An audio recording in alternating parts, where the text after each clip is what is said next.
Rektor Universitas Muhammadiyah Jakarta Ma'mun Murad Al-Barbasi meminta pemerintah mengkaji dan mempertimbangkan banyak hal bila ingin menaikkan harga bahan bakar minyak. Menurutnya kenaikan harga BBM beberapa waktu lalu sangat berlebihan dan berikut pernyataan selengkapnya untuk Anda.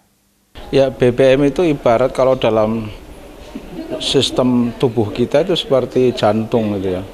Yang kalau BBM itu naik, itu dampaknya itu akan kemana-mana gitu kan. Ya, angkutan naik, makanan naik, ya semua akan naik gitu kan. Nah, maka karena posisinya sepenting itu, mestinya pemerintah harus mengkaji secara serius, hati-hati gitu kan, mempertimbangkan banyak hal ketika mau menaikkan BBM. Dan menurut saya kenaikan BBM yang lalu memang sangat berlebihan gitu ya. Misalnya Pertalite itu naik sampai 2.000 lebih gitu kan. Itu menurut saya keterlaluan gitu kan. Kemudian pertama juga naiknya cukup serius gitu kan. Dan selalu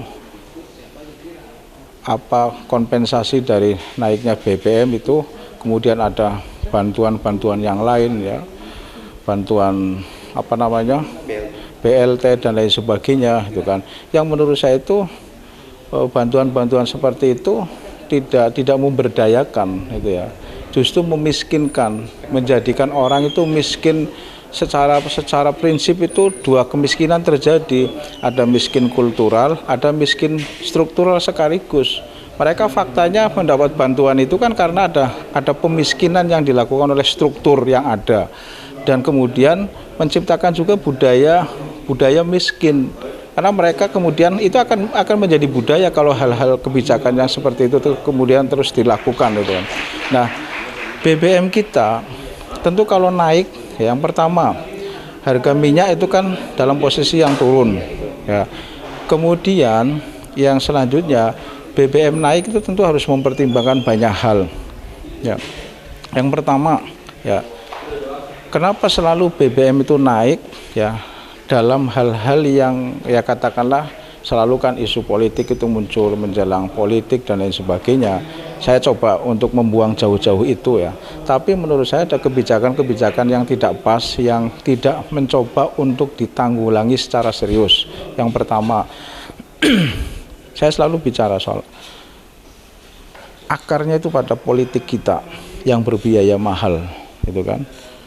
Orang untuk menjadi anggota DPR, menjadi bupati, menjadi gubernur, menjadi presiden, bahkan itu biayanya luar biasa mahal gitu kan. Akhirnya angka korupsi tinggi menggerus keuangan kita yang harusnya sesungguhnya bisa untuk memberikan subsidi ya. Nah, yang kedua kritik saya, selalu saja pemerintah bicara soal subsidi ya. Subsidi dikurangi. Saya sering mengatakan ini negara Pancasila, bukan negara kapitalis, gitu kan. Konsekuensi negara Pancasila memang harus ada subsidi, gitu kan. Subsidi itu untuk seluruh rakyat Indonesia, baik yang miskin, yang menengah maupun atas. Yang miskin tentu membayar pajaknya sedikit. Orang yang menengah membayar pajaknya agak atas, agak menengah tentu agak banyak. Orang yang tinggi lagi tentu tinggi lagi membayar pajaknya. Jadi tidak bisa juga subsidi hanya diperuntukkan untuk yang miskin, yang menengah tidak bisa. Orang yang orang misalnya yang punya mobil Camry misalnya, ya dia pantas mendapat subsidi juga. Wong dia juga pajaknya tinggi juga, gitu kan. Jadi tidak kemudian selalu dikaitkan dengan subsidi hanya untuk orang miskin.